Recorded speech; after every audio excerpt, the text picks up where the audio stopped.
Hai, gue Aditya. Selamat datang di Misteri Militia episode kedua. Sebelumnya gue mau ngucapin banyak banget terima kasih untuk para penonton yang sudah menonton di episode pertama. Tentunya gue sadar masih banyak banget kekurangan di dalam video ini. Dan gue harap saran dari kalian untuk sama-sama kita membangun channel ini menjadi lebih baik. Di bulan puasa seperti ini, bagaimana puasa kalian? Gue harap lancar-lancar saja ya. Apakah kalian sudah menemukan banyak keanehan di bulan puasa seperti ini? Tentunya di masa pandemi seperti ini, gue akan lebih meningkatkan kecepatan dalam mengupload video ini. Tentunya untuk menemani masa kalian berkarantina di rumah, dan gue harap kalian akan tetap baik-baik saja. Selamat menikmati video berikut ini, dan gue saranin untuk jangan kena sendirian. Sebelum kalian menonton video berikut ini, jangan lupa untuk klik tombol subscribe dan nyalakan lonceng notifikasinya agar kalian tidak ketinggalan video terbaru. Terima kasih.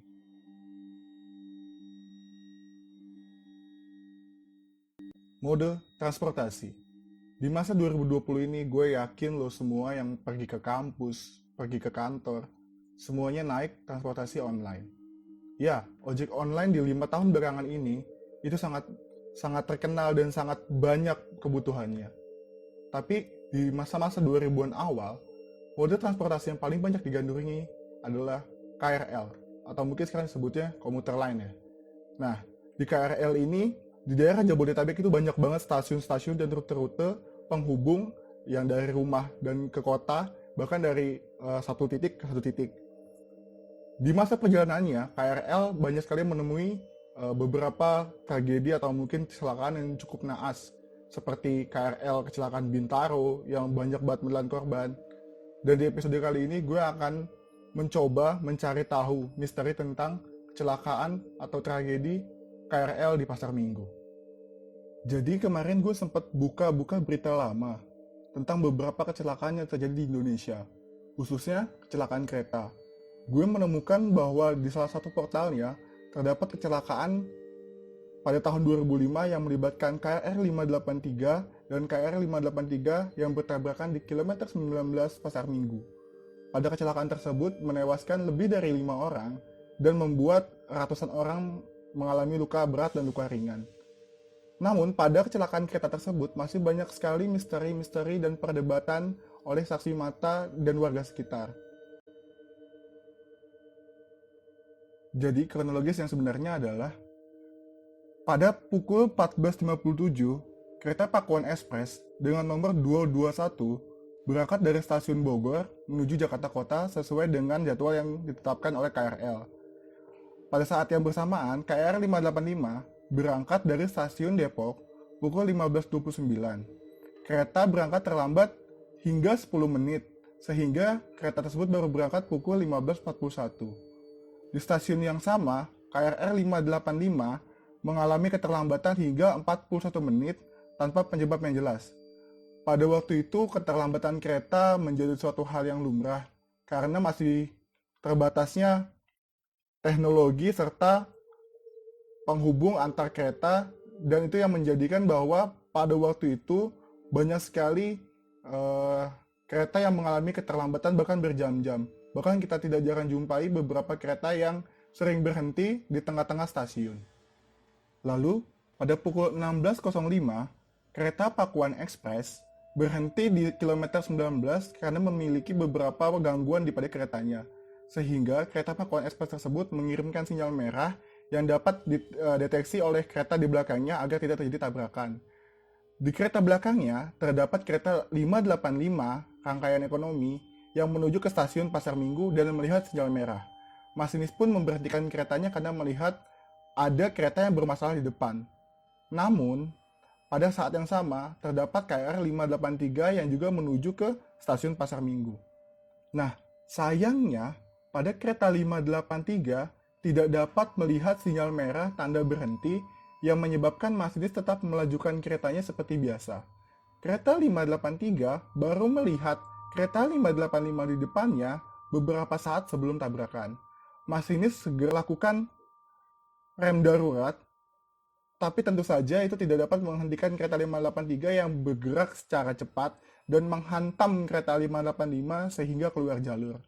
Banyak korban-korban yang keluar dan bermentalan dari kereta dan beberapa korban tewas. Kecelakaan ini menjadi suatu tragedi besar pada stasiun Pasar Minggu dan evakuasi yang berjalan cukup lama.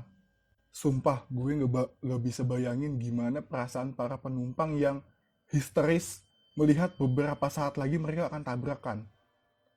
Sang masinis juga sudah memperingatkan beberapa penumpang untuk mundur dan berlarian ke belakang agar masih memiliki waktu terhadap tabrakan. Sang masinis pun mengalami luka-luka seperti patah tulang dan mengalami trauma akut yang cukup parah. Tapi sumpah, kok bisa ya sinyal tanda berhenti kereta itu nggak nyala?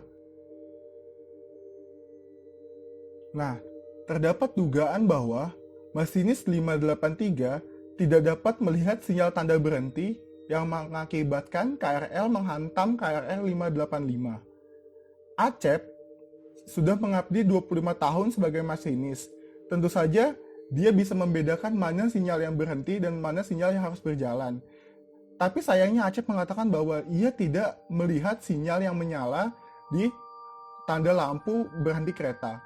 Tentu saja ini menjadikan suatu trauma akut terhadap sang masinis atau Acep ini. Kasihan sekali ya. Dia mengalami trauma akut dan mungkin dia tidak bisa kembali lagi menjadi seorang masinis.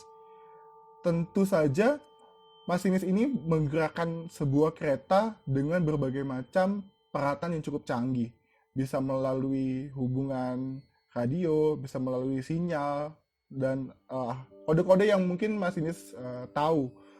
Tapi sayangnya, pada kejadian pada 2005 di Pasar Minggu, sang masinis tidak dapat menyelamatkan kereta ini dan harus menghantam sehingga menimbulkan korban jiwa. Fakta selanjutnya, ternyata petugas yang mengevaluasi atau yang biasa mengecek sinyal itu sudah melihat bahwa si sinyal tanda berhenti kereta ini tidak berfungsi dengan baik. Namun, beliau tidak langsung membuat berita acara atau melaporkan kerusakan terjadi di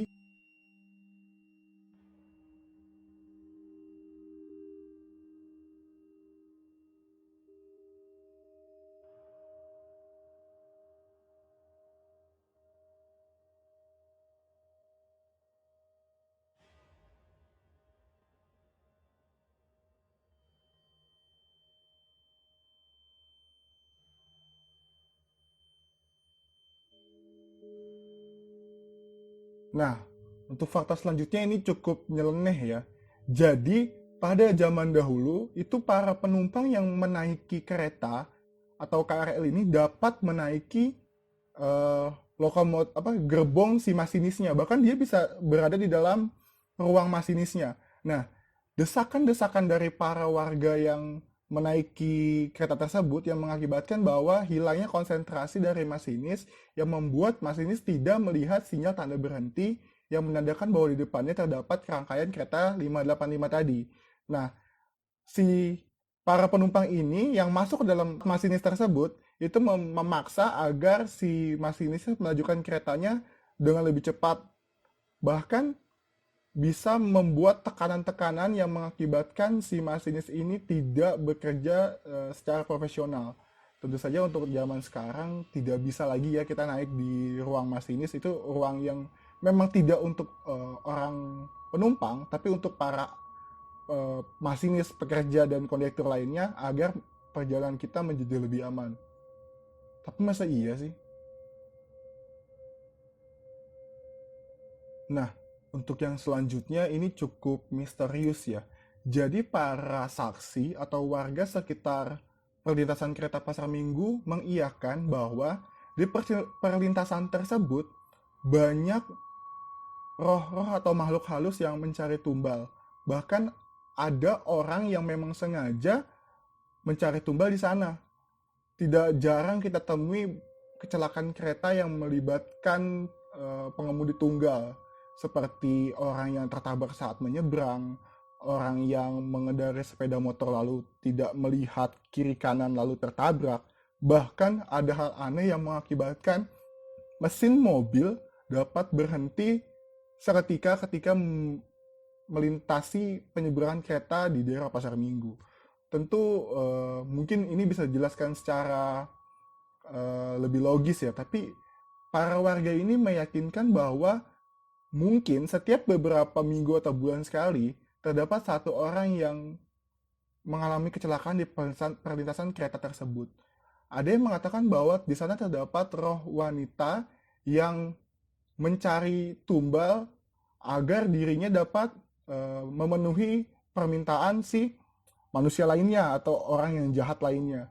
Lalu ada juga yang mengatakan bahwa di sana terdapat setan budek yang tidak dapat mendengar si kereta yang sudah menyalakan bel atau klakson ini, sehingga dia tidak dapat mendengar dan akhirnya terhantam dan terseret oleh kereta. Bahkan ada lagi spekulasi bahwa jika kita melintasi perlintasan kereta api di malam hari atau mungkin sore hari, mobil kita atau mesin kendaraan kita akan mati secara mendadak dan itu tidak diketahui bagaimana penyebab jelasnya. Nah, yang selanjutnya nih yang benar-benar bikin gue merinding. Jadi dikatakan bahwa setelah kejadian kecelakaan kereta Pasar Minggu pada tahun 2005, stasiun Pasar Minggu menjadi lebih sedikit angker ya. Jadi ada seorang mahasiswa yang baru balik dari kuliahnya sekitar pukul 9.10 malam, dia menaiki kereta dari arah stasiun Pasar Minggu menuju stasiun Kalibata untuk pulang. Stasiun tersebut, mahasiswa itu melihat seorang wanita yang duduk di ujung peron dan tidak menaiki kereta apapun. Jadi setiap ada kereta lewat, dia tidak naik. Setiap ada kereta lewat, tidak naik. Konon katanya, si wanita tersebut adalah kekasih yang menunggu pujaan hatinya yang kecelakaan pada kereta Pasar Minggu di tahun 2005. Dia tetap menanti sang kekasihnya untuk datang di stasiun Pasar Minggu untuk menjemputnya. Namun, sampai sekarang, berita simpang siur ini menjadi sebuah urban legend ya di stasiun Pasar Minggu. Pegawai kereta api yang biasa membersihkan juga suka melihat wanita yang kerap berjalan dari rel kereta menuju stasiun Pasar Minggu. Konon katanya beliau masih belum sadar bahwa dirinya sudah tiada dan masih tetap melanjutkan berjalan kaki di rel sampai ke stasiun Pasar Minggu. Sungguh ini benar-benar bikin merinding dan bikin tanda tanya besar ya buat kita semua. Nah, ini juga ada sebuah pemberitaan bahwa terdapat rekaman CCTV yang dimana terdapat mobil yang melintasi perlintasan kereta api ini, namun dia berhenti tanpa penyebab yang jelas.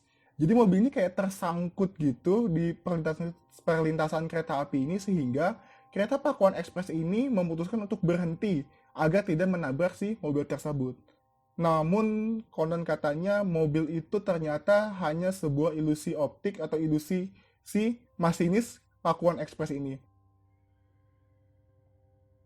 Jadi itu adalah sebuah cerita dari kecelakaan kereta Pasar Minggu pada tahun 2005 yang melibatkan KRL 585 dengan KRL 583. Itu adalah sebuah kecelakaan yang sangat tragis dan cukup besar sehingga menjadi catatan sejarah untuk PT Kereta Api yang lebih bisa meningkatkan kualitasnya dalam pemantauan kereta agar tidak terjadi kecelakaan serupa. Khususnya untuk kita, bagi kalian yang suka melanggar perlintasan kereta api, coba kalian bayangkan ya.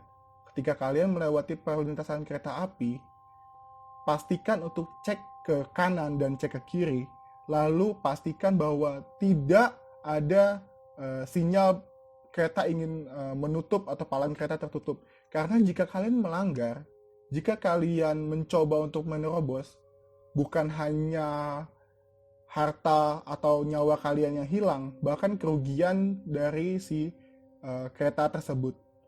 Lalu, apakah benar untuk kalian-kalian penonton gue yang mungkin suka lewat di perlintasan kereta Pasar Minggu mengalami kejadian serupa, atau mungkin kalian yang punya pengalaman naik kereta KRL atau komuter lain sekarang memiliki kejadian serupa?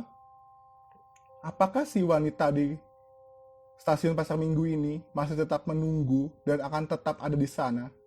Jika kalian memiliki cerita-cerita lainnya, dan jika kalian memiliki pengalaman-pengalaman unik, boleh kalian share di kolom komentar, atau kalian boleh di DM Instagram pribadi gue di Aditya AAR. Lalu kalian juga bisa email di deskripsi di bawah. Dan pastikan kalau kalian tetap menonton channel Misteri Militia ini agar channel ini berkembang dan memiliki berbagai macam cerita serta pengetahuan di kemudian harinya. Gue Aditya, dan gue saranin kalian untuk jangan sendirian.